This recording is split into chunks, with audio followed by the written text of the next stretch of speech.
오늘은 복수하시는 하나님이라는 제목으로 우리 하나님 말씀 우리 함께 나누겠습니다.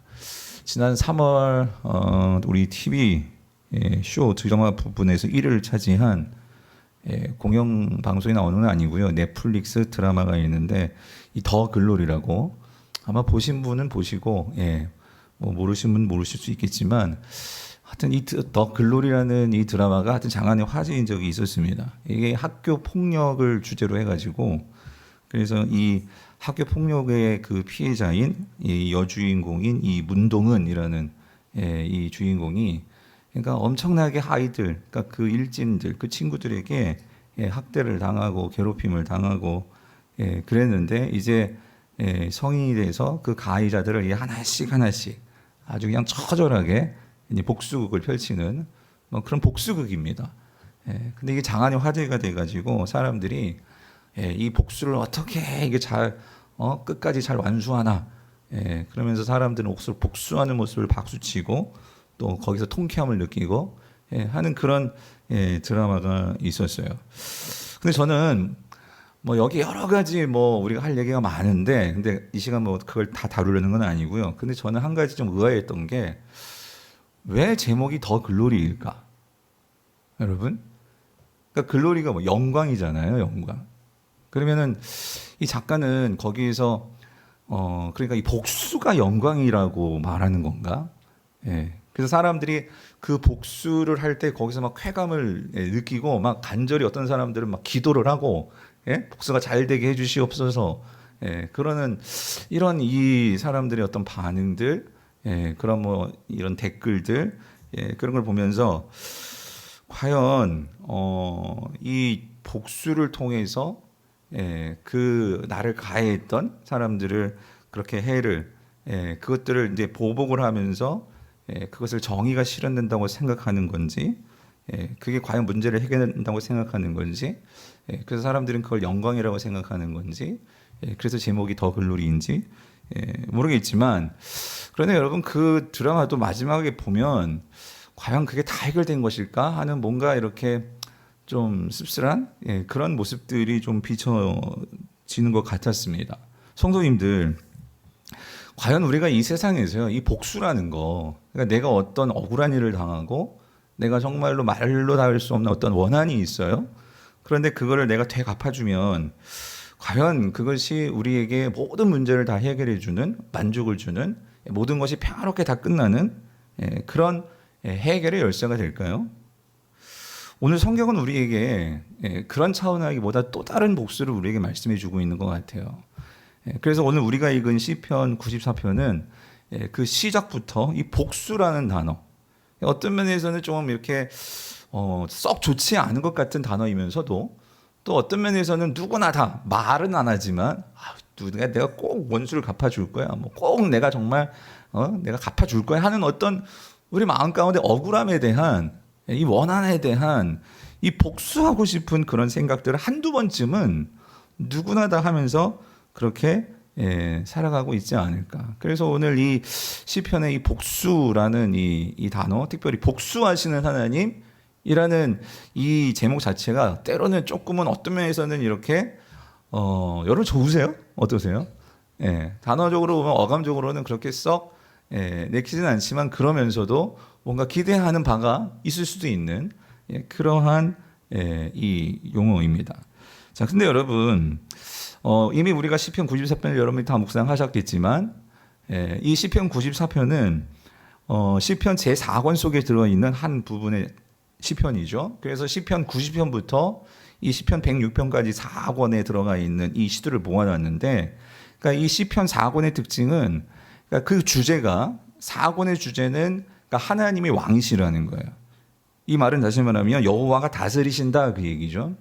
그래서 그러면 하나님께서 그러니까 다스리신다. 하나님께서 왕권을 가지시고 이 천지 모든 만물을 통치하시는데 결국 오늘 시편 93편, 40편도 그렇고 94편도 그렇고 이 전체 시편 4권은 그러니까 하나님의 이 왕권을 찬양하는 시거든요. 그 하나님의 왕권을 찬양하는데 오늘 94편은 그 하나님의 다스림 가운데 하나님께서 그러면 어떻게 다스리시느냐? 그 다스리는 하나의 통치를 이 복수라는 이 모습으로 우리에게 보여주고 있습니다. 자, 그래서 자, 하나님께서 뭐 복수, 도대체 뭘 복수하신다는 거냐? 그래서 우리가 1절, 2절을 다시 한번 같이 읽어볼게요. 1절, 2절 같이 읽겠습니다. 시작. 여호와여 복수하시는 하나님이여 복수하시는 하나님이여 빛을 비추어 주소서. 세계를 심판하시는 주여 일어나사 교만한 자들에게 마땅한 벌을 주소서예요. 그러니까 지금 이 시인은 본문에는 상황적으로 뭐가 그렇게 억울한지 그거에 대해서는 구체적으로 나와 있지는 않지만 어쨌든 지금 이 시인은 지금 말로 다 할 수 없는 그런 억울함, 말로 다 할 수 없는 그 마음의 이 원한, 이 문제가 있어요. 그래서 하나님께 1절에서 반복하면서 복수하시는 하나님이요, 복수하시는 하나님이요 라고 반복하면서 그리고 나의 어떤 이런 어두운 상황에 이 빛을 좀 비춰주세요. 그런 전혀 나의 삶에 어떤 소망이 없는 이런 나에게 정말 이 원한 가운데 좀 하나님 숨구멍 좀 빛을 좀 비춰주세요 라고 지금 하나님께 탄원을 하고 있다는 거예요. 여기서 여러분 이 복수라는 이 단어를 좀 원어적으로 보면 이게 네카마라는 단어인데 이게 그 뜻이 1차적인 뜻은 맞습니다. 안갚음이에요. 안갚음. 뭔가를 이렇게 안갚음. 그래서 이거를 복수라고도 해석할 수 있겠지만 어떤 보복이라고 해석할 수도 있고요. 혹은 보수라고 해석할 수도 있고 이것을 심판으로도 해석할 수 있습니다. 근데 여기서 정확하게 하나님의 차원에서 이 네카마라는 단어를 바르게 해석한다면 저는 심판이 맞다고 봐요. 심판이에요. 그걸 어떻게 할 수 있냐면 그래서 여기 보시면 1절에서 복수하시는 하나님이라고 말을 했는데 곧 이어지는 2절에서는 그 복수하시는 하나님을 뭐로 변주하냐면 2절 같이 읽어볼게요. 시작. 세계를 뭐 하는 주요? 여기 심판이라는 단어 나오잖아요. 이 심판하시는 주여라고 나온다는 거예요.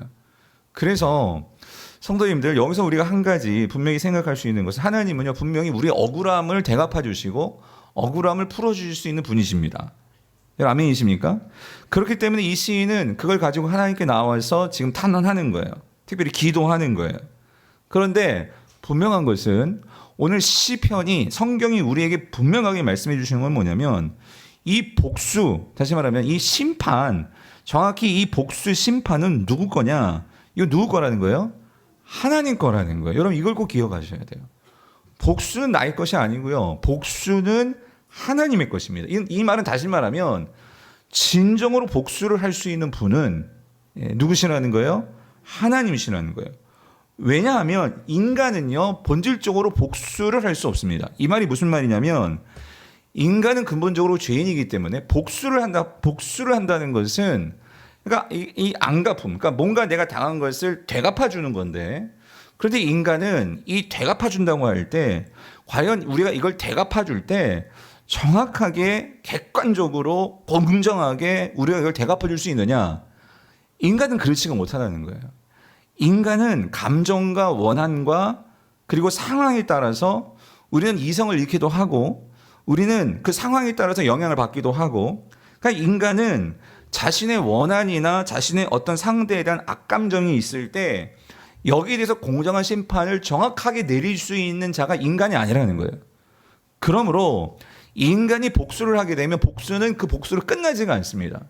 그 복수는 다시 악순환의 연결고리가 되어서 복수는 또 다른 복수를 낳게 되는 우리 인생 자체를 완전히 망가뜨릴 수 있는 것이 뭐냐면 그게 뭐예요?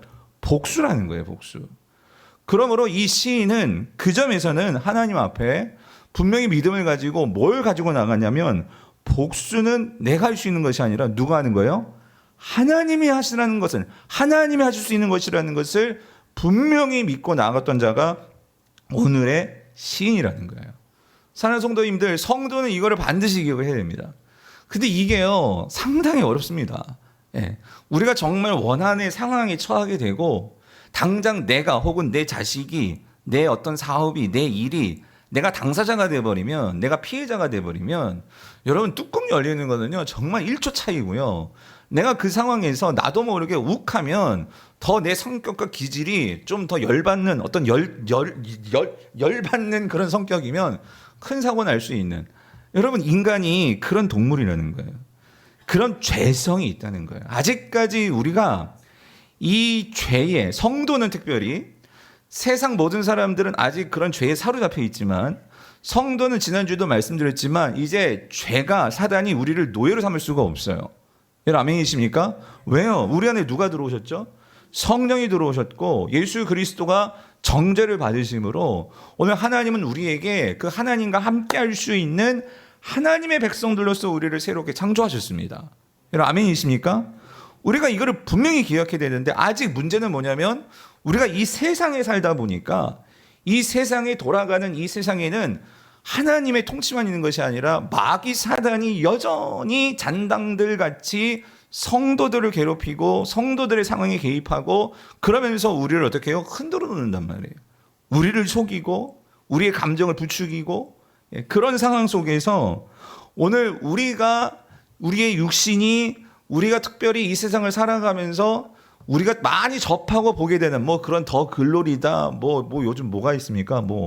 여러 가지 그런 아침 드라마는 또 요즘 또 어떤지 모르겠어요. 아무튼 그런 서로 막 그냥 막장의 복수에 막 그냥 이판사판 이런 상황 속에서 우리가 그것들을 접하면서 나도 모르게 그런 세상의 방식들에 우리가 영향을 받다 보니까 복수는 누구 것? 나의 것이라는 거예요, 복수는. 그렇게 우리가 살아가기가 쉽다라는 거죠. 그런데 성도님들, 기억해야 될 것은, 여러분, 복수는요, 내가 있으면 결코 그게 해결되지 않는다는 거. 그래서 오늘 이 시인이 이런 상황 속에서 이거를 바로잡기 위해서 오늘 이 시인이 정말 우리가 본받아야 될 것은 뭐냐면, 그런 상황 속에서 누구에게 나가느냐? 하나님께 나아갔다는 거예요. 하나님께 나아가서 그는 하나님께 자기가 이 억울할 수밖에 없는 그런 상황과 그 심정을 하나님께 토로를 합니다. 그래서 지금 이 시인이 당한 상황을 보면 그가 기술을 하는데 이렇게 기술을 하죠. 4절부터 7절 같이 읽어볼게요. 시작. 그들이 마구 짓거리며 오만하게 떠들며 죄악을 행하는 자들이 다, 여러분 이런 경우 있잖아요. 예? 나는 가만히 있는데 막 들려오는 소리들이 있고 막 짓거리고, 그렇죠? 예. 그런 경우들이 저와 여러분들 다 있잖아요. 그런 경우들이 있을 수 있잖아요. 예. 그러니까 지금 그렇다는 거예요, 하나님. 지금 이런 상황이에요. 예. 그리고 5절 보니까 뭐래요? 주의 백성을 뭐 한대요? 짓밟는다는 거예요. 무시하고 또 주의 소유를 어떻게 해요? 권고하게 하며. 여러분 주의 소유가 뭘까요? 여기서 주의 소유는 뭐예요? 성도입니다. 예. 그러니까 하나님의 백성들을 아주 괴롭힌다 그 소리예요. 권고하게 하며. 그리고 또 이 세상이 어떻죠? 그러니까 힘없는 사람들에 대해서 어떻게 해요? 과부와 나그네를 어떻게 해요? 죽이며. 그러니까 그 생명에 대해서 소중하다고 생각하는 그런 세상이 아니죠. 그리고 그 고아들을 살해하며. 그러니까 이거 사람 목숨이 거의 파리 목숨인 거예요. 예. 그러면서 뭐라고 말하냐? 7절. 말하기를 여호와가 뭐 한대요? 보지 못하니까. 그죠? 야곱의 하나님이 어때요? 알아차리지 못하니까. 그러면서 자신들의 그런 힘과 자신들의 어떤 그런 잘남들을 가지고 살아가는 이 세상. 여러분 우리도 보지 않습니까? 예. 이러한 현실에 대해서 그러니까 시인은 그 가슴 아픈 이 억울함을 가지고 하나님께 지금 호소를 하는 거예요. 뭐라고? 3절이요. 같이 읽어보죠. 3절 시작. 여호와여, 악인이 언제까지 개가를 부르리까? 여기서 이 개가를 부른다는 것은요, 춤을 춘다는 얘기예요. 예? 춤을 추며 기뻐한다는 거예요. 근데 여기서 중요한 거, 개가를 부르리까? 이 말은 뭐냐면 어떤 말이에요? 개가를 부르지 못하게 해주세요, 이 말이죠. 그렇죠? 예. 그런데 여러분 여기 언제까지입니까? 예. 이 시인이 정말 이 언제까지 이거 그냥 놔두실 거예요, 하나님? 예. 그러면서 하나님께 절절하게 구하는 그 심정이요. 그래서 성도님들, 우리가요, 특별히 금요 성령 집회, 여러분 새벽기도 마찬가지인데 여러분 하나님께요 토로하십시오. 특별히 이 금요 성령 집회는 여러분 부르짖는 기도의 시간이 금요 성령 집회잖아요. 그래서 여러분 내 속에 있는 이 응어리들이 터져 나와야 돼요. 그래서 하나님 앞에서 우리는 숨통이 열린 사람이 되어야 돼요. 그래서 신통 방통, 하나님의 통과, 하나님과 우리가 이 통하는 예, 그러한 이 자리가 여러분 저는 이 금요 기도에 될 수 있기를 간절히 바라요. 그래서 물론 집에서도 여러분 집에서 막 소리 지르면서 기도할 수 있으면 뭐 여러분 그것도 좋겠지만요. 여기는 금요일은 소리 지르는 누가 뭘 할 수 없거든요. 그래서 이 금요일에는 같이 나와서 정말 하나님께 부르짖을 때 여러분 거기서 하나님께서 우리의 막힌 것들을 뚫리게 해주시고 여러분 치유도 일어나고 회복도 일어나고 그런 역사에게 일어나기를 간절히 축원합니다. 자, 그래서 여러분 우리가 하나님께 이 억울함을 토로해야 되는데 이런 사람들이 있을 수 있어요. 세상 사람은 야 그렇게 기도한다고 뭐가 해결되냐? 야 그렇게 억울하면 뛰 두르고 세상에 나가서 투쟁을 하든지 물러가라 하든지 그래야 실력 발휘를 하고 행사를 해야지 뭐 세상이 바뀌든지 정의가 실현되든지 하지. 아니 그 골방에서 아니 그 교회에서 기도한다고 일이 바뀌냐? 악인이 떠나가냐? 이렇게 많은 사람들이 분명히 있을 거란 말이죠. 그렇죠. 근데 여러분 오늘 시인이 뭐라고 얘기하냐면 이렇게 얘기해요. 8절이요. 8절. 뭐라고 얘기해요? 어리석은 소리 하지 말라는 거예요. 8절 읽어볼게요. 시작. 백성 중에 어리석은 자들아 너희는 뭐 하라고요? 생각하라. 생각 좀 해라 그 소리예요. 뭘? 무지한 자들아 너희가 언제나 지혜로울까? 이게 무슨 소리예요? 지혜롭다 지혜롭지 않다. 지혜롭지 않다 그 소리죠. 그러니까 무슨 말이냐면 성도님들 우리는 잊고 기억해야 돼요. 여러분 이 세상은요 보이는 세계만 있는 게 아니에요. 보이지 않는 분명한 영의 세계가 있습니다. 그렇기 때문에 이 보이지 않는 영의 세계 속에서 이 세상이 돌아가는 모든 면에서 여러분 악한 사단이요 분명히 역사합니다. 우리를 속이기도 하고 그리고 하나님을 못 보게 만들지. 당연히 안 보이죠. 안 보이는데 영까지 죽어져 있으니 여러분 그 하나님 의식하겠습니까? 근데 그건 그렇다 치고 더 문제는 성도가 하나님을 의식하지 못한다면 여러분 그건 하나님께서 우리의 영을 살려놓으셨는데 우리가 여전히 사단에게 그렇게 속고 영향을 받아가지고 오늘 우리의 생각이 이 하나님이 하나님께 기도한다고 나의 억울함을 말한다고 상황이 바꿔질까? 아유 내가 가가지고 한바탕 그냥 대판 그냥 쏟아붓던가 그 사람에게 그래야 뭔가 해결되는 거 아니야? 만약에 그렇게 생각한다면 여러분 뭐라고 얘기하냐면 어리석은 자라는 거예요. 어리석은 자요. 예? 어리석은 자요. 네가 지혜로운 게 아니야. 라고 성경은 우리에게 분명히 말씀하신다는 거예요. 왜 그러냐면 자 9절이요. 왜? 귀를 지으시니가 뭐예요? 듣지 아니하시랴. 눈을 만드시니가 어떻게 해요? 보지 아니하시랴. 무슨 말이에요? 하나님의 귀가 있어요 없어요? 모르겠어요. 하나님 영이시기 때문에 귀가 있는지 그건 모르겠지만 근데 이 시인이 분명히 믿는 것은 뭐냐면 하나님은 살아계시다는 거예요. 아멘이십니까? 하나님은 살아계시다는 거예요. 하나님이 살아계실 뿐만 아니라 그 하나님은요 무소부재 하나님이시잖아요. 내가 억울해하고 나를 이렇게 힘들게 하고 나를 괴롭히고 하는 모든 그 악한 자들에 대해서 여러분 하나님 아세 모르세요? 아신다 그 소리입니다. 여러분 우리가 이거를 기억해야 돼요. 아세요. 예. 그러니까 우리가 너무 막 억울해 죽겠어. 그래가지고 왜 목사님 내 마음 몰라줘? 왜 김지사 박집사 몰라줘? 이게 아니고요. 여러분 하나님이 아신단 말이에요. 하나님이. 인간이 알면 어디까지 알겠습니까? 또 그 마음을 풀어주면 또 어디까지 풀어줄 수 있겠습니까? 근본적인 문제가 풀어져야 되잖아요. 예. 그런데 하나님께서는 그러니까 마치 귀가 있으신 거지 하나님 이미 들으셨고 하나님 마치 눈이 있으신 것처럼 이미 보셨고 하나님이 목격자다 그 소리예요. 그렇기 때문에 10절 묻 백성을 징벌하시느니 심판하시느니 곧 지식으로 사람을 교훈하시는 이가 어떻게 해요? 그러니까 징벌하지 아니하시랴 하신다는 거야 안 하신다는 거예요? 하신다는 거죠. 하나님께서 반드시 복수하신다는 거죠. 그러니까 하나님께서 반드시 심판하신다는 거죠. 그렇기 때문에 우리는 이 하나님의 심판을 믿고 그 손을 붙잡아야 됩니다. 우리는 그게 아니라 우리는 어떻게든지 사람 내가 본때를 보여주리라. 예? 내가 가만 안 놔두겠어. 그런데 뭐라고 말씀하시면 11절 같이 읽어볼게요. 시작. 여호와께서는 사람의 생각이 어때요? 허무함을 하시느니라. 여러분 더 글로리 바쁘셨어요? 그렇게 복수했는데 그게 허무하다 그 소리예요.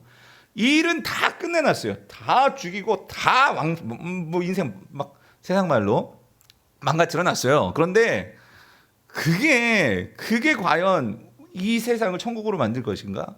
아니에요. 허무하다 그 소리. 근데 여러분 이 허무하다라는 게 이게 전도서에 많이 나오는 헤벨이라는 단어거든요. 헤벨. 헤벨이라는 단어는 숨, 바람, 연기 이런 뜻이거든요. 그러니까 이것은요 어떤 면에서 뭐냐면요, 그러니까 사람의 생각은요 짧아요. 멀리 못 봐요. 예.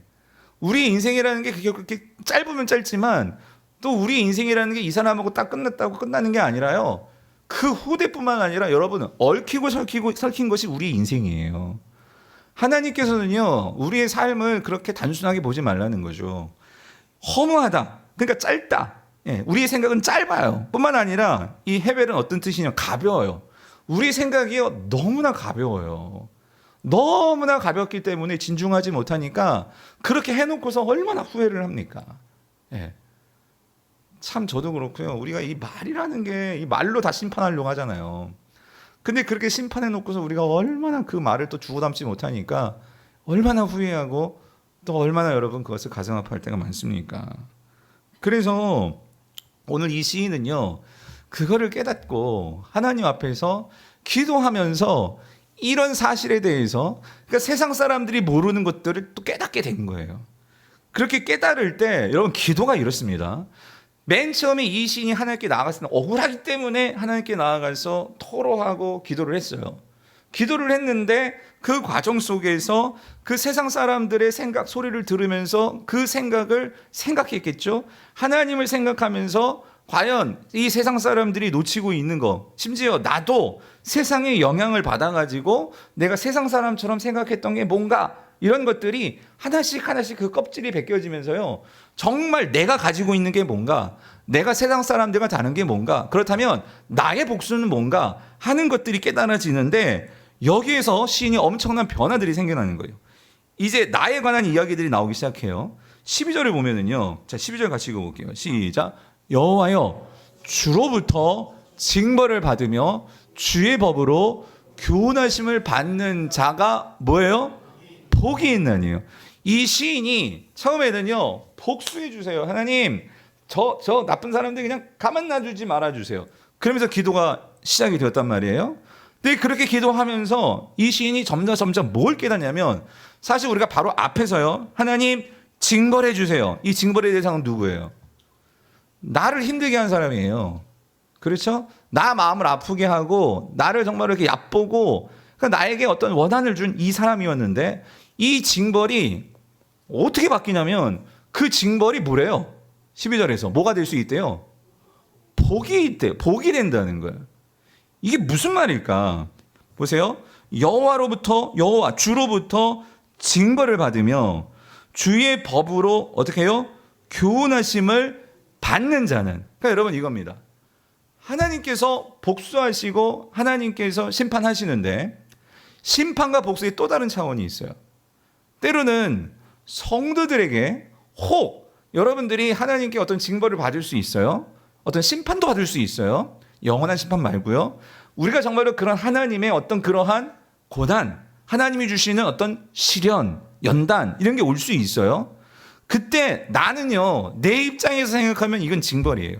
내 입장에서 생각하면 어떻게 하는 나 이럴 수 있어? 예, 그럴 수 있어요. 그런데 그거를 이제 어떻게 받느냐가 중요한 거예요. 그것을 하나님께서 나에게 주시는, 하나님께서 오늘 성도에게 주시는 이 징벌이 그거를 뭐로 받아요? 교훈으로 받는다면 분명히 그건 뭐가 될 수 있다? 복이 될 수 있다. 이거를 지금 경험하는 거예요. 이 차원은 돌리면 이거예요. 어떤 면에서는 지금 복수해 주세요 라고 하나님께 기도하며 나아갔는데 지금 내가 당하고 있는 이런 시련과 억울함 있잖아요. 이거를 거꾸로 새롭게 해석이 되는 거예요. 어떻게? 어떤 면에서 이건 나에게도 또 하나의 징벌이죠. 그런데 이 징벌은 나를 죽이는 징벌이 아니고요. 나를 망하게 하는 징벌이 아니고요. 그 징벌은 뭐가 될 수 있는 징벌이라고요? 복이 될 수 있는 징벌이에요. 내가 정말로 소중하게 여기지 못했던 거를 이게 이렇게 소중했던 거구나. 내가 정말로 하나님의 자녀라는 것이 그전에는 별 인식 안 하고 살았어요. 그런데 내가 세상 사람들과 다르게 이러한 어려움 앞에서 내가 하나님의 자녀라는 것이 이렇게 나의 삶을 새롭게 볼 수 있는 거구나 하면서 이 상황이 오히려 이전에는 보지 못했고 경험하지 못했고 생각하지 못했던 것들을 생각하게 해주면서 그것이 교훈이 되어서 나에게는 복이 되더라 그 소리예요. 그래서 13절 보면 뭐라고 그래요? 이런 사람에게는 환난의 날을 어떻게 한다고요? 피하게 하세요. 여러분 환난이 없는 게 아니에요. 환난이 있어요. 억울한 상황이 있는데 그 상황들을 잘 뭐 할 수 있어요? 넘어갈 수 있다 그 소리예요. 그거를 잘 견뎌낼 수 있다 그 소리예요. 뿐만 아니라 악인들이 있어요. 악인들이. 그런데 그 악인들이 있잖아요. 나보다도 지금 형통해요. 잘 살아요. 그럼 당연히 그거 보면 배 아프죠. 어떻게 하나님 저렇게 놔둘 수가 있습니까? 아니 당장 다리 몽둥이를 불어놓든지 아니 망하게 하든지 뭘 해야지 하나님 살아계시다면서요. 이렇게 나가지 않고 보세요. 뭐라고 얘기해요? 악인을 위하여 지금 하나님께서 놀고 그냥 있는 게 아니라는 거예요. 보이지 않는다고 하나님께서 아무것도 안 하시냐 그게 아니라 어떤 믿음이 생겨요? 어떤 생각이 들어요? 악인을 위하여 하나님은요 뭐하고 계세요? 이게 참 시니까 재밌어요. 뭐하고 계세요? 구덩이를 파고 계세요. 왜? 거기다가 집어쳐 넣어가지고 심판하시려고. 여러분 한번 상상만 해보세요. 하나님께서 구덩이 파고 있다고 생각해보세요. 이걸 생각하면 성도로서는요 어떤 마음이 들어요? 큰일 났구나. 너 이제 죽었다. 악인을 볼 때 어떤 마음이 들겠어요 여러분? 불쌍한 마음, 긍휼한 마음. 하나님을 몰라가지고 지금은 떵떵거리고 지금은 지잘났다고 하고 그러는데 진짜 큰일 난 거 아니에요? 그러니까 이런 생각이 드니까 이 시인에게 어떤 마음을 주시냐면 뭘 주신대요? 13절 뒤에 어떤 마음? 평안함을 주시리이다. 평안함을 주시리이다. 여러분 복수하면 이런 마음이 들겠습니까? 지금 당장 다 쏟아붓고 멱살 잡고 머리카락 막 다 뽑고 그러면 이런 평안이 오겠냐 말이에요 여러분. 예? 마음은 시원해지려나? 모르겠어요 여러분. 그러면서 여러분 보세요. 이 시인이 그렇게 복수해 주세요로 시작을 했는데 그렇게 하나님께서 토로하면서 이 생각의 변화들이 보이십니까? 저는 오늘 보면서 정말 중요한 말씀이 14절이라고 생각이 들어요. 여러분 14절 읽어볼게요. 시작. 여호와께서는 자기 백성을 버리지 아니하시며 자기의 소유를 외면하지 아니하시리로다. 아멘. 여러분 이거를 깨달은 거예요. 이게 지금 하나님께서 나를 외면하시는 게 아니구나. 지금 내가 이 환난 가운데 있고 고통 가운데 있고 문제 가운데 있는데 하나님께서 나를 외면하시는 게 아니구나. 그리고 또 한 가지 깨달은 게 뭐냐면요. 이 시인은요. 이 상황에서 뭘 보냐면요. 내가 죄인인 것을 봅니다. 예. 저 쳐죽일 놈 쟤만 죄인이 아니고요. 내가 죄인인 것을 깨닫게 되는 거예요. 내가 죄인인 것을 깨달으면서 뭘 깨달았냐면요. 이 시인은요. 그런 문제투성이인 나를 하나님이 뭐하지 아니하셨다고요? 버리지 아니하셨다. 이 시는 여기서 완전히 모든 게 다 해결된 거예요 사실. 예. 왜냐하면 우리는요 내가 쟤보다 나아야지만 뭐 하나님이 나를 더 높여주실 거야. 내가 다른 김집사보다 더 열심을 내고 열심히 뭔가가 더 뛰어나야지만 하나님이 나를 인정해 주시지 하면서 우리는요 뭔가 이 영적인 그 비교 의식과 우리가 거기에서 하나님이 나를 버리지 않고 나를 높여주고 나를 인정해 준다고 그렇게 생각하는데 여러분 하나님은 우리와 달라요. 하나님은 우리가 뭐 했다 그거 갖고 우리를 이렇게 재고 마치 시험지 주고 점수 매겨가지고 줄 세워가지고 1등 성도, 2등 성도, 3등 성도 이렇게 평가하시는 분이 아니라 여러분 하나님은요 원래부터 우리는 죄투성이었고요. 그런데 그 죄투성이인 저와 여러분들을 버리지 않고 사랑하기로 작정하신 분이 누구세요? 하나님이셨어요. 그 하나님은요 오늘 저와 여러분들을 위해서 우리가 아직 죄인 되었을 때에 아들 예수 그리스도를 십자가에 못 박으셔서 오늘 저와 여러분들을 용서하기로 작정하시고 그렇게 우리에게 은혜를 베푸신 분이 누구세요? 하나님이시라는 거예요. 그 하나님을 깨달을 때 여러분 이 시인은요 모든 게 다 해결됩니다. 무슨 소리냐? 오늘 복수는 나의 왕이 아니고 복수는 내 것이 아니고요. 오늘 이 시는 여기서 중요한 걸 깨닫는데 뭐냐면요. 그 복수하시는 정말 심판하시는 하나님과 나와의 관계를 깨닫게 되었다는 거예요. 여기요 14절 다시 한번 보세요. 여호와께서는 자기 백성을 뭐요? 버리지 아니하시며 자기의 소유를 뭐하지 아니하신다? 외면하지 아니하신다 그 소리예요. 이 말은 뭐냐면 오늘 이 시인이요, 내가 정말로 삶에서 이 복수의 이 억울함의 이 문제 속에서 하나님께 나아가 기도했는데 그 상황 속에서 이 시인이 정말로 깨닫게 된 게 있는데 그건 뭐냐면요, 하나님과 나와의 관계예요. 거기에서 하나님은 나를 자기 백성, 더 나아가 하나님께서 나를 자기 소유라는 건 뭐예요? 내 아들, 내 딸, 내 자녀로 삼으셨다는 것을 분명히 확신하게 되었다, 그 소리예요. 그래서 15절 보세요. 15절, 심판이 뭐로 돌아가요? 의로 돌아가리니. 여러분, 이게 참 놀라운 진리입니다. 심판이 뭐로 돌아갔어요? 의로 돌아갔어요. 여러분, 성경에서 제가 아주 쉽게 간단하게 말씀드려요. 심판은요, 이 원어적으로 이게 심판이 미슈파트예요. 그러니까 하나님께서 심판하시는 하나님이시잖아요. 그런데 의는 이게 째레까입니다. 심판이 째레까로 같다는 소리는 뭐냐면요, 결국 이 시인은요, 그러니까 하나님, 보복하시는 하나님, 심판하시는 하나님, 거기에 관점을 두고 하나님, 나는 의롭고요, 제가 나쁜 놈이에요. 그러니까 쟤를 심판해 주셔야 돼요. 이렇게 시작한 기도였단 말이에요. 근데 여기에서 이 시인이 어떻게 바뀌어 나가냐면 그 심판이 나도 그 심판을 당해야 하는 그런 존재였어요. 그런데 그 심판이 어디로 바뀌냐면 의가 뭐예요? 하나님과의 관계란 말이에요. 의라는 것은, 째레까라는 것은 제가 여러 번 말씀드렸죠. 하나님이 긍휼히 여겨주시는, 그러니까 하나님이 나를 공감해 주시는 게 째레까예요. 하나님께서 심판하시는 그 하나님의 관심이 있었던 이 시인이었는데 이 시인이 뭐로 바뀌었냐면 나도 죄인이었고 그런 나를 심판하지 아니하시고 나를 어떻게 하셨다고요? 자기 백성, 나를 어떻게 생각하셨다고요? 자기 소유. 이거를 깨닫게 되니까 이 심판이 의로 바뀌어졌어요. 의로 돌아갔어요. 그러니까 어떻게 돼요? 마음이 정직한 자가 어떻게 된다고요? 다 뭐예요? 따르리로다. 이 말은 무슨 말이에요? 누구를 따른다는 걸까요? 하나님을 따르겠습니다. 하나님의 그 모습을 내가 담겠습니다. 하나님의 그 마음을 갖겠습니다. 그 소리란 말이에요. 다시 말하면 내가 하나님을 신뢰합니다. 그 소리야. 진짜 이제서야 하나님, 나는 지금 당장 복수해줘야 되고 당장 해결해줘야 되는데 그게 지금 아무 소식이 없어요. 하나님, 그래도 나는 하나님 신뢰합니다. 하나님, 나는 하나님께서 나를 붙들고 계신 거 나는 믿습니다. 억울해하지 않을게요. 원통해하지 않을게요. 하나님, 나는 당신을 신뢰합니다. 이렇게 바뀌었단 말이에요. 이거 해결된 거 아니에요, 여러분? 할렐루야. 그래서 이거를 어떻게 할 수 있느냐? 이 하나님에 대한 완전한 신뢰로 바뀌니까 여러분, 참 이 시편에 놀라운 이 신앙인들의 이 변화가요. 시편에서 우리가 그걸 놓치면 안 되는데 16절부터 19절까지가요. 완전 시의 이 방향성이 확 달라져 가지고요. 상대방이 있던 포커스가 나에게 맞춰져요. 나에게. 그래서 자 보세요. 이렇게 돼요. 여기 주어가 누구를 향하냐면 누가 나를 위하여 일어나서 행악자들을 치며 누가 나를 위하여 일어나서 악행하는 자들을 칠까 하면서요. 이런 질문을 하는 거예요. 이 답이 있어요. 그럼 누구겠어요?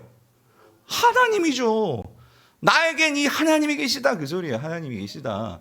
이 말은 나 하나님이 있어. 누가 나를 위해서 일어나 가지고 이 생고생 할 것이며 누가 나를 위해서 일어나 가지고 나를 이렇게 힘들어하는 자들 누가 나를 위해서 도와주겠냐? 너희들 안 도와줘도 상관없어. 난 누가 있어요? 아버지가 있어. 그 소리란 말이에요. 그래서 17절 말하잖아요. 여호와께서 내게 뭐예요? 도움이 되지 아니하셨다면 내 영혼은 벌써 뭐예요? 침묵 속에 잠겼습니다. 나 죽었을 거야. 그 소리란 말이에요. 예? 난 여기 존재하지도 않았을 거야. 그런데 하나님께서, 여호와께서 내게 뭐가 되었다는 거예요? 도움이 되셨다. 그 소리. 도움이 되셨다. 하나님은 나의 도움이시다. 그 소리예요. 그렇기 때문에 내 영혼이 나는 지금 살아있다. 그 소리예요. 예, 내 영혼이 살아있다. 성도님들, 영혼이 살아있다는 거는요, 여러분, 영혼이 살아있다는 말은 뭘까요? 예? 여러분, 영혼이 살아있으십니까? 아니, 자신이, 영혼이 죽었어요? 여러분, 그럼 시체인 거예요. 예. 여러분, 영혼이 죽었어요? 살았어요? 당연히 살아있죠. 근데 여러분, 이거 기억하셔야 돼요. 이게 조금 어렵고 복잡한 제가 고민이에요. 이걸 설교를 할까 말까 고민인데 근데 이거를 글쎄요. 저도 이제 로마서를 공부하면서 로마서가 참 어려운 게요. 참 이 바울이요 단어를 되게 함축적으로 쓰고 있어요. 그래가지고 육체라고 말할 때가 있고 뭐 그건 쉬워요. 근데 영이라고 말할 때가 있고 혼이라고 말할 때가 있고 그럼 영과 혼은 다른 건가? 근데 어떨 때는 이게 어떨 때 마음이라고 얘기하고 있고 뭐 이런 부분들이 사실은 뭐 그래서 학자들은 이게 3분설이다 2분설이다 막 그걸 따지고 하는데 물론 저희 개혁주의 입장에서는 저희가 이제 공부하고 한 저희 이제 장로교 합동 측 우리가 총신 칼빈주의 신학 전통 안에서는 2분설을 따르지만 근데 우리가 또 2분설 딱 이게 맞다. 뭐 그러다기보다 또 분명히 성경에 보면 영혼 몸 3분설이 나오기도 하고 또 이제 어떤 부분에서 뭔가를 강조를 할 때에는 이걸 구분하는 게 또 필요하기도 하고 하지만 또 구분하다 보면 또 잘못하면 또 이단이 될 수도 있고 뭐 여러 가지 그런 부분이 있어요. 그래서 이거를 자세하게 설명을 한번 기회가 되면 드리고는 싶지만 근데 제가 이제 뭘 말씀드리고 싶으냐면 여러분 이거예요. 이게 왜 구분되냐면 구분돼야 될 필요도 있기 때문이에요. 뭐냐면 여러분 영혼이 우리가 살아있다라고 할 때 특별히 우리가 이거는 뭐 영혼 뭐 3분설 2분설 중요하지 그 구분하지 않고서도 알 수 있는 게 뭐냐면은요. 여러분 세상 사람들은 영혼이 살아있어요, 죽었어요? 죽었어요? 죽었어요? 이렇게 보니까 또 잘 헷갈리시나? 이거 자신이 없지? 여러분 성경이 말한 대로 영이 죽었다라고 말을 해요. 그렇죠? 그럼 그는 영이 없어요? 영 있어요. 영이 있어요.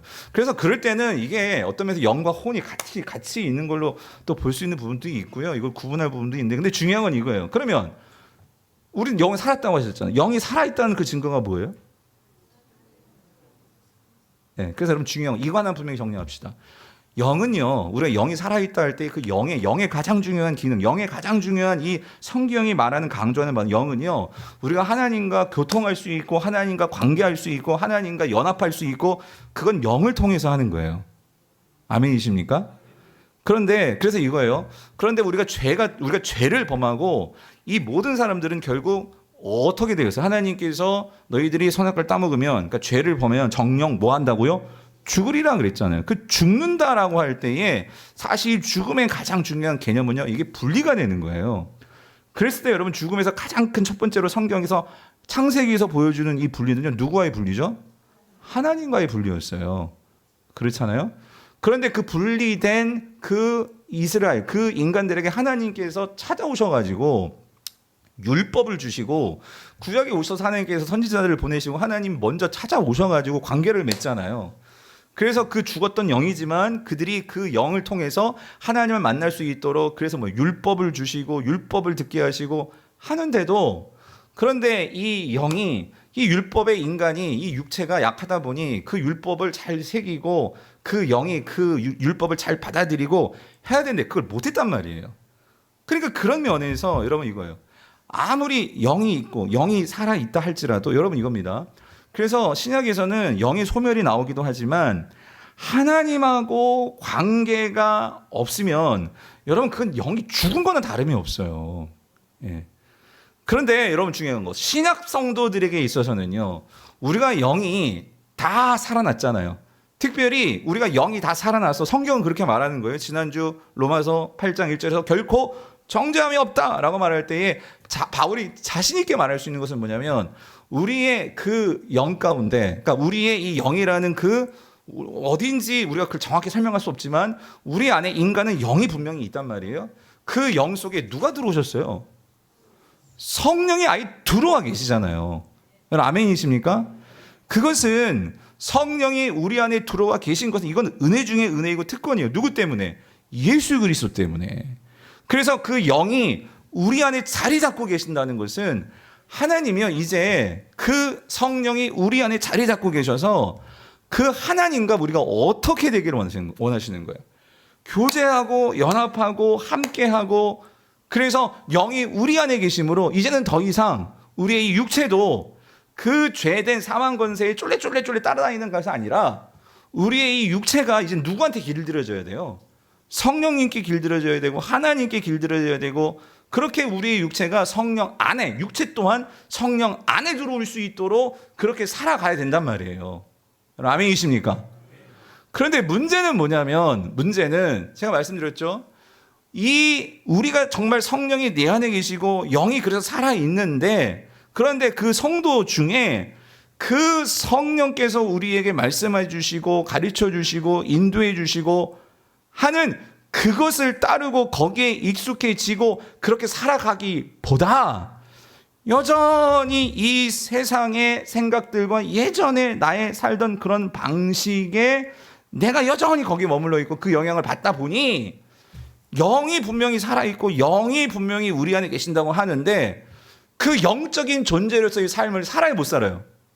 못 산다, 그 소리예요. 그게 지난번에 누군가 질문했었죠. 그게 성령이 소멸된 상태라 그 소리예요. 성령이 없는 게 아니고 있는데도 그 성령의 삶을 누리지 못하고 여전히 신앙생활을 하는데, 그러니까 여러분, 우리가 참 이 사단이요, 우리를 속일 때가 많아요. 우리가 하나님을 안다고 하지만 여러분, 우리가 정말 하나님을 아는 게 아니고 그냥 내 생각으로 아는 거예요. 내 생각으로. 예. 내 몸이 정말로 하나님께 반응하고 그걸 알아야 되는데 이게 아니라, 그러니까 여러분, 우리는 항상 세상에서 죄짓고 갈등하고 죄짓고 갈등하고 그러면서 우리가 이런 복수의 문제, 이런 문제 나올 때도 기쁨이 없고 우리가 정말로 하나님이 나를 붙들고 계신다는 이 사실이 능력이 제대로 발휘가 되지 않더라는 거죠. 그래서 오늘 이 시인이 보세요. 여호와께서 내게 도움이 되지 아니하셨다면, 이 말은 나에겐 도움이 됐다 그 소리잖아요. 그리고 침묵했으리라, 침묵 속에 잠겼으리라, 이 말은 내가 죽은 존재나 다름없었을 거야. 영적으로 죽은 존재나 다름없었을 거야. 근데 나는 어떻다는 거예요? 그렇지 않다는 거지. 나는 항상 영이 살아서, 그렇죠?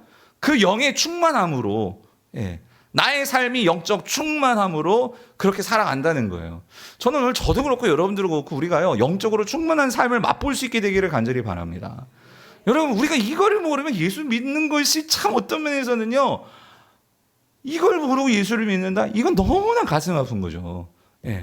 우리가 정말로 이 예수 그리스도 안에서, 성령 안에서 우리가 정말로 주님께서 나에게 있어서 하나님이 나를 붙들고 계시고 나의 아버지시고 나의 보호자시고 나와 함께 하시는 분이라는 이 사실이 그냥 머리로가 아니라요, 나의 이 영이 충만함으로 나를 장악할 때, 여러분, 우리의 생각과 의지와 모든 것들이 이제 거기에 영향을 받게 되면 여러분, 우리는요 진짜 새로운 피조물로서 그것을 누리면서 살아갈 수 있다 그 소리예요. 여러분, 이게 뭔지를 정말 글쎄요, 다 이해하시는지 모르겠어요. 근데 이거를 이해하고 맛보기 위해서 여러분, 그게 뭐냐면은요, 성도는요 끊임없이 성화가 필요한 거예요. 그래서 끊임없이 성화라는 건 뭐냐면은요, 우리는요 연단돼야 돼요. 연단. 훈련이 있어야 돼요. 훈련이라는 건 뭐냐면 여러분의 육체를, 여러분의 생각을, 그러니까 이 영과 우리의 이 육체, 성경이 이럴 때 이제 3분설에 나오는 거예요. 영과 혼과 우리의 육체, 이게 하나가 돼야 되는데 성도들이 이게 따로따로 놀 때가 많다는 거예요. 따로따로 놀 때가. 그러니까 우리가 항상 어때요? 성령이 있는데도 짜증 충만, 원망 충만, 불안 충만, 우울 충만, 성령 충만이 아니라 그런 것들로 충만해. 그러니까 그리스도인인데도 세상 사람들하고 별로 다를 바가 없이 느껴지는 거야. 내 자신이 느껴, 그거를. 그럴 때 있지 않아요? 이게 정상적인 게 아니에요, 사실. 참된 그리스도의 입장에서 생각해 본다면. 그래서 시인이 보세요. 이 사람은 영적으로 충만한 사람인 거예요. 그죠? 영적으로 진짜 살아있는 사람이에요. 그러다 보니까 인생에서 발이 미끄러질 때가 있대요. 18절. 여호와여, 나의 발이 미끄러진다라고 말할 때에 뭐예요? 주의 인자하심이 나를 어때요? 붙드셨사오며. 여기 인자가 헤세드거든요. 여러분, 우리가요 정말 예수를 제대로 믿으면 우리는 율법주의에 빠져서 율법에 사로잡혀 사는 사람들이 아니고요. 그러면 성도는 율법과 전혀 상관없는 사람인가요? 아니죠. 더 율법을 잘 지킬 수 있죠. 왜? 뭐가 있기 때문에? 헤세드가 있기 때문에. 하나님의 강권적인 사랑이 내 안에서 내가 은혜 받은 자라는 이 감격이 있으니까요, 내가 뭘 해도 감사한 거예요. 뭘 해도. 하나님 나를 이렇게 쓰시네. 하나님께서 나를 정말, 내가 아무것도 아닌데 나를 통해서 일을 하시네. 아유, 나를 이렇게 써주신단 말이에요. 이게 감사한 거예요. 근데 이게 없으면 아우 하나님 내가 왜 해야 돼요? 아우 또 내가 해야 돼요? 이래지는 거예요. 하나님의 은혜로 하나님의 헤세드가 나를 붙들어 주시니까 어때요? 그것이 나의 삶의 원동력이 되더라 그 소리예요. 여러분 이게 정상이에요. 이게 정상. 우리가 정상으로 나가야 되는데 목사님 그래도 힘들어요. 삶이 힘들어요. 문제투성이고. 맞아요. 근데 미끄러진다니까요. 근데 미끄러진다라고 말할 때에 주의 인자하심이 나를 뭐 하고 있어요? 붙들고 있어요. 붙들고 있어요. 여러분 이게 느껴져요. 이게 경험되어져야 돼요. 성도님들 이거 아세요? 힘든 상황, 내가 정말 힘든 상황인데 다른 사람들은 다 내 손 놔도요. 여러분 내 손 결코 놓지 않는 여러분 사람이 있을 거예요. 내 손이 다 부러터도 낭떠러지에서 다른 사람들은 다 손 놔도 내 손이 막 부르틀 정도로 막 그렇게 아파도 끝까지 내 손을 붙잡아주는 사람이 누구일까요? 그게 아버지죠. 부모죠. 여러분 내 어린 자녀가 지금 떨어질 것 같은데 손 딱 잡았어요. 예? 여러분 이렇게 잡는 거 있잖아. 이렇게 나는 지금 손 놓고 있지만 여러분 우리 부모는 다른 사람 몰라도 내가 그 아들 지금 낭떠러지에서 지금 떨어질 것 같은데 여러분 잡고 있는 그 손 놓겠어요? 누가 놓겠어요? 부모라면. 하나님께서 나를 붙드셨사오며 그 사랑이 나를 붙드셨사오며 이게 그 소리란 말이에요.